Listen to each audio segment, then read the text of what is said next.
အခုကစပြီးစာကြိုးစားရမယ်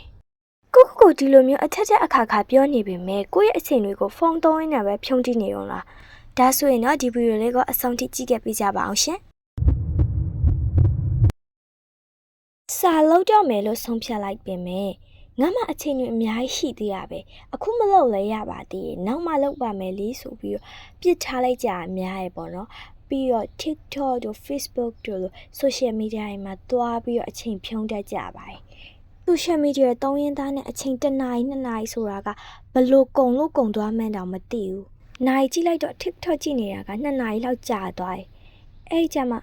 ဟာငါ TikTok ကြည့်နေတာ2နာရီလောက်ကြာသွားပြီပဲစာလုပ်ပါအောင်မယ်လေးဆိုပြီးတော့စာလုပ်ဖို့ပြင်လိုက်တယ်ဒါပေမဲ့အဲ့အချိန်မှာစာလုပ်ချင်စိတ်ကလုံးဝမရှိတော့ဘူးစာလုပ်ဖို့ motivation ကလည်းလုံးဝမရှိတော့ဘူးစာလုပ်ဖို့ motivation ကမရှိတော့ motivation ရအောင် TikTok မှာ study vlog လေးပါလေးတွားကြည့်လိုက်ပါအောင်မယ်လေးဆိုပြီး TikTok ပြန်သုံးမိသွားရောအဲ့လိုနဲ့တနေ့ကုန်တန်တရားလေနေရတာပဲစာတကယ်လို့ဖြစ်လားဆိုလည်းမလို့ဖြစ်ဘူးတနေ့ကုန်ဖုန်းသုံးရင်းသားနဲ့ပဲအချိန်တွေကကုန်မှန်းမသိကုန်သွားတယ်အကြီးလိုမျိုးနေ့တိုင်းဖုန်းသုံးရင်းသားနဲ့ပဲတန်တရားလဲမနေအောင်ဘယ်လိုမျိုးလုပ်ရမလဲဆိုတဲ့ tips လေးကိုမျှပြီးတော့မှာဖြစ်ပါရှင်ပထမဆုံးတစ်ခုကတော့ just 5 minutes ခုကို9မိနစ်ပဲစာလုပ်မယ်လို့ပြောလိုက်ပါအဲ့လိုမဟုတ်ပါနဲ့ငါစာပဲအရှိကြီးကြည့်ရအောင်မှာပဲငါ vocab တွေအများကြီးကြည့်ရအောင်မှာပဲလို့တွေးနေရင်တော့စာလို့ဖြစ်မှာမဟုတ်တော့ပြီးတော့စိတ်လဲပင်ပန်းနေလိုက်မယ်ကို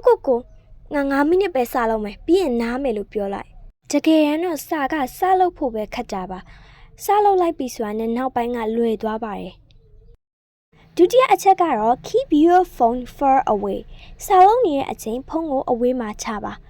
ကိုစာလုံးနေတဲ့အချိန်ဖုန်းကကိုဘေးမှာရှိနေလို့ရှိရင်ဖုန်းကိုမြင်နေရတဲ့အမျှကိုကတုံးချင်နေမှာပဲအဲ့ဒါကြောင့်မလို့ဖုန်းကိုမမြင်ရအောင်တခြားနေရာမှာမမြင်ရတဲ့နေရာမှာတွားပြီးတော့ထားပါကိုကစာကြည့်ခန်းထဲမှာစာလုံးနေရဆိုလို့ရှိရင်အိတ်ခန်းထဲမှာတွားထားတာပဲဖြစ်ဖြစ်ဗီဒီယိုထဲမှာတွားပြီးတော့တင်ထားတာပဲဖြစ်ဖြစ်လုပ်ပေးပါတကယ်လို့ကိုကဖုန်းနဲ့စာလို့ရမယ်ဆိုလို့ရှိရင်လေ TikTok တို့ Facebook တို့လိုမျိုး social media တွေကို hide ထားပါကိုက screen မှာမြင်နေရတယ်ဆိုလို့ရှိရင်သုံးချင်နေမှာပဲလေအဲ့လိုမျိုး hide ထားလိုက်ရင်ကြာမြင်လည်းမမြင်ရတော့ဘူးဆိုတော့သုံးချင်စိတ်ကလည်းလျော့သွားမှာပါနံပါတ်3အချက်ကတော့ Pomodoro technique Pomodoro technique ဆိုတာဘာလဲဆိုရင်တော့25မိနစ်စာလုပ်ပြီးတော့5မိနစ်နားတာပဲဖြစ်ပါတယ်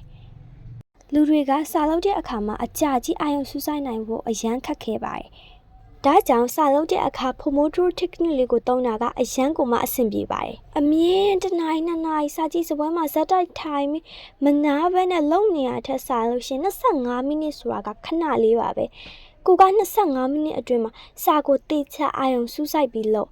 ပြီးတော့5မိနစ်နားရဲ့အချိန်ရောက်ပြီဆိုတာနဲ့စာအုပ်ကိုလုံးဝပိတ်ချလိုက်။စာကြောင်းမတွေးနဲ့အေးစစ်ပြည့်ဝအနားယူလိုက်တကယ်တမ်းတော့9မိနစ်ဆိုတဲ့အချိန်ကလည်းကိုယ့်ရဲ့ energy တွေပြန်ပြည့်ဖို့လုံလောက်ပါတယ်ဒါကြောင့်သင်ကအစကိုအကြာကြီးအာရုံမစူးစိုက်နိုင်ဘူးဆိုလို့ရှိရင်တော့ Pomodoro technique လေးကိုအသုံးပြုဖို့အကြံပြုချင်ပါတယ်ရှင်နံပါတ်4အချက်က write down a to-do list တစ်ခုကိုချရေးပါ to-do list ရေးအခါမှာလေဒီနေ့ငါစာလုပ်မယ်လို့ရေးရတဲ့ business နဲ့ပတ်သက်တဲ့ vocab 10လုံးကြက်မယ်ဒီနေ့ past tense အကြောင်းကိုလေ့လာမယ်အဲ့ဒီလိုမျိုးတိတိကျကျရေးတာကပို့ပြီးတော့အဆင်ပြေပါတယ်နံပါတ်5အချက်ကတော့ reward system ကိုပြန်ပြီးတော့ဆုချပါဘယ်လိုလုပ်ရမှာလဲဆိုတော့ဥပမာဒီနေ့ငါတတ်မှတ်ထားတဲ့စာကိုလုပ်ပြီးလို့ရှိရင် TikTok ကြည့်မယ်ဒီလိုမျိုးပေါ့နော်အဲ့ဒါဆိုလို့ရှိရင်ကိုကစာလုပ်နေတဲ့အချိန်မှာလဲစာလုပ်ပြီးရင် TikTok ကြည့်ရမယ်ဆိုပြီးတော့ပြောထားတဲ့အတွက်ကြောင့်စာလုပ်တာလဲပိုမြန်တယ်ပြီးတော့ပိုလဲရလွယ်တယ်ပိုလဲပြီးပါတယ်အဓိကမှတ်ထားရမှာကငါမလုံးနိုင်ဘူးလို့တွေးမဲ့အစားငါအခုစာစလုပ်ရင်ခဏနေအေးစင်နာရတော့မယ်လို့တွေးလိုက်ပါ